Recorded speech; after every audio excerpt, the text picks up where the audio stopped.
बिस्मिल्लाहिर्रहमानिर्रहीम। मैं Hakeem Mohammad Hasnain Qadri Rajdi, principal Al Qadria public school, railway road, Ahmedpur Sharqia से आपकी खिदमत में।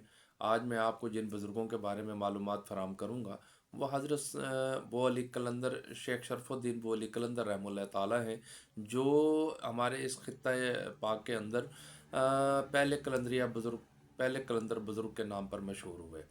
कलंदरिया सिलसिला रूहानियत की एक शाख है, और हर बुज़ुर्ग ने अपने किसी न किसी ख़ास मुरीद को कलंदरिया ज़ौक़ ज़रूर अता किया है। बरसग़ीर पाक व हिंद में सबसे पहले कलंदरिया ज़ौक़ जो है वह हज़रत ख्वाजा बख्तियार काकी रहमतुल्लाह ताला ने अपने दो खुलफ़ाए कराम के ज़रिए बरसग़ीर पाक व हिंद में ये सिलसिले फैलाए। एक हज़रत बू अली कलंदर रहमतुल्लाह ताला शेख शरफ़ुद्दीन को हज़रत ख्वाजा बख्तियार काकी रहमतुल्लाह ताला ने खिलाफत इनायत फरमाई, और दूसरे आपके मुरीद जो थे वह हज़रत शाह रूमी रहमतुल्लाह ताला थे, जिनको आपने कलंदरिया ज़ौक़ अता फरमाया है। हज़रत बाबा फ़रीद मसूद गंज शक्कर रहमतुल्लाह ताला ने अपने भांजे और अपने जानशीन हज़रत अली मियाँ साबिर कलियर शरीफ वालों को कलंदरिया ज़ौक़ अता फरमाया था। और फिर हज़रत अली मियाँ साबिर चिश्ती रहमतुल्लाह ताला कलियर शरीफ वालों ने अपने एक मुरीद हज़रत शाह शम्स तुर्क रहमतुल्लाह अलैह को सिलसिला कलंदरिया में ज़ौक़ अता फरमाया था। हज़रत शेख बहाउद्दीन ज़करिया सिंह रहमतुल्लाह ताला ने अपने एक मुरीद और अपने एक खलीफा हज़रत लाल शहबाज कलंदर रहमतुल्लाह ताला को सिलसिला कलंदरिया में ज़ौक़ अता फरमाया था। और ये भी एक हकीकत है कि हज़रत बू अली कलंदर रहमतुल्लाह ताला को अल्लाह ताला ने बड़ी शान अता फरमाई है। आपने न सिर्फ हज़रत लाल शहबाज कलंदर रहमतुल्लाह ताला, हज़रत शाह शम्स तुर्क रहमतुल्लाह ताला की सरपरस्ती फरमाई, बल्कि उनके साथ आप शाना बशाना चले और बरसग़ीर पाक व हिंद में दावत तबलीग और इस्लाम की तालीम, इस्लाम की तरवीज व इशाअत के लिए आपने बेपनाह खिदमत सर अंजाम दी। और आप बरसग़ीर पाक व हिंद के पहले बुज़ुर्ग थे जिनको अल्लाह ताला ने बड़ी लंबी उम्र अता फरमाई। एक रिवायत में आता है कि आपकी 122 साल उम्र थी, और एक और रिवायत में ये भी मिलता है कि आप 166 साल की उम्र में आपका विसाल हुआ। आपके वालिदैन जो थे वो किरमान के इलाके के रहने वाले थे, ईरान से माइग्रेट होकर पानीपत में आए थे। और जब आपकी पैदाइश हुई तो आप 3 दिन तक मुसलसल रोते रहे। तो एक बुज़ुर्ग के दम करने पर जो है वो आप ठीक हुए और आपने रोना चुप किया और दूध पीना शुरू किया। उन्हीं बुज़ुर्गों के नाम की वजह से आपका नाम शरफ़ुद्दीन रखा गया। आपके वालिदैन ने आपकी इब्तदाई तालीम के लिए बड़ी तवज्जो दी, और आप 30 साल की उम्र में ऐसे आलिम बनकर गुजरे कि बरसग़ीर पाक व हिंद में कुतुब मीनार के साथ दिल्ली के अंदर एक जामिया मस्जिद थी, वहाँ पर आपने दावत तबलीग व इरशाद का काम किया। एक रिवायत में आता है 20 साल, एक रिवायत में आता है 40 साल तक आप वहाँ पर जो है वो दीन की खिदमत और तरवीज व इरशाद का काम करते रहे। तो अचानक फिर एक दफ़ा एक आपके दरस कुरान में एक बुज़ुर्ग मजूब आया और उसने आकर कहा कि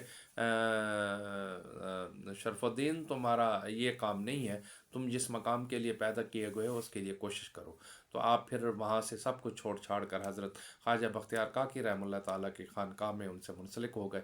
उन्होंने आपको रियाज़ात और मुजाहिदात करवाया, और मुजाहिदात करवाने के बाद आपको खिलाफत इनायत फरमाई। उसके बाद आपने जो है पूरे आलम में दीन की खिदमत के लिए, दावत और तबलीग के लिए पूरी दुनिया के सफ़र किए।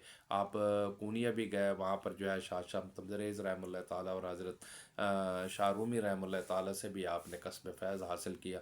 उसके बाद आप पूरे बुखारा और अरब के इलाकों में, और हज पढ़ने के बाद जो है आप वापस फिर दिल्ली आए। तो यहाँ पर आपने जो है फिर दावत तबलीग व इरशाद का काम शुरू किया।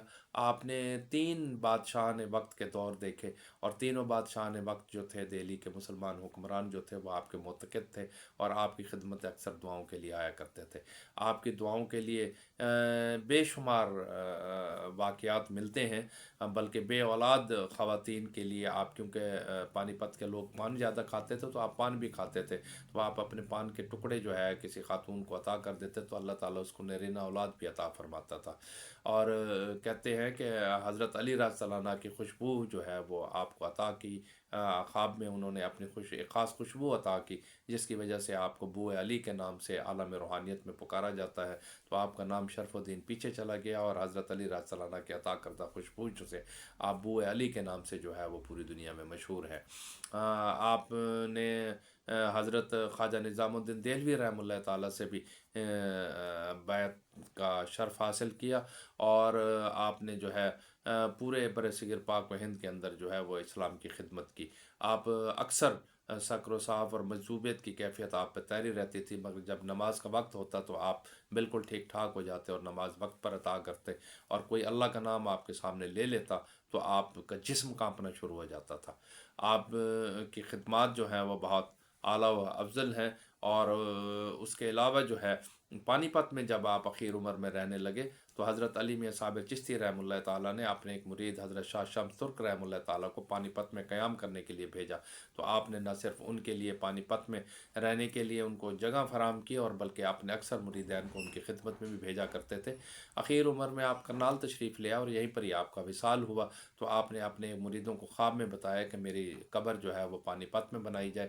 تو آپ کو جو ہے جس دن آپ کا وصال ہوا تو کرنال کے لوگوں نے جو ہے آپ کو غسل دے کے کفن پہنا کے وہیں دفنانے کی کوشش کی، مگر تمام بزرگان اور یہ اللہ نے مجتمع ہو کر یہ فیصلہ کیا، کیونکہ آپ پانی پت کے رہنے والے ہیں تو اس لیے آپ کو جو ہے پانی پت میں جو ہے وہ مدفون کیا گیا۔ آپ نے ہر علاقے میں جو ہے دعوت تبلیغ اور دین کا کام شروع کیا، اور آپ کے مریدین کی تعداد جو ہے وہ اس وقت لاکھوں اور ہزاروں میں تھی، اور بادشاہ نے وقت اور بڑے بڑے نواب جو تھے وہ آپ سے بیعت ہونا اپنی خواہش رکھتے تھے۔